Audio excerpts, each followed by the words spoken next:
The 9/11 anniversary hits hard every year for a Franklin County man. He didn't know anyone who died in the World Trade Center 9 years ago, but he had a special closeness to the Twin Towers. Megan Healy is live in Chambersburg. Megan. When we first met local engineer David Black, he told us he'd never had a building collapse in his entire career, that is, except one, and it was the World Trade Center. The year was 1973. David Black had just graduated with an architectural engineering degree from Penn State. My professor thought it was worth trying to push to get someone into this firm in New York, but one of them was Skilly, Hellig, Christensen, and Robertson.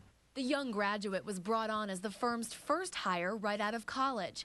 And when he arrived in Manhattan, he quickly got to work on a pretty big project, the World Trade Center. They were starting to work on the top of the tower, and they're doing the final design for the observation deck on the top of the tower and getting the escalators up there, so I was doing all the engineering for that. David's main role was to examine how different things could impact the building. That included testing for disasters like hurricanes, earthquakes, and yes, airplane crashes. David believes he was the last engineer to do so. A 727 is an older jet, so you're looking at the modern jet of the early 70s. What were the results when you simulated those size planes? It would cause damage. Yeah. What we determined was the building would be stable.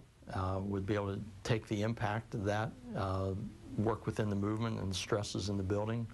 There'd be some local damage, but the building would be able to stay up without any problems. And we have unconfirmed reports this morning. A far cry from what did happen there nearly 30 years later, when two fully fueled 747s hit the towers, killed thousands of people, and leveled both buildings in a matter of hours. Impossible to know to what degree.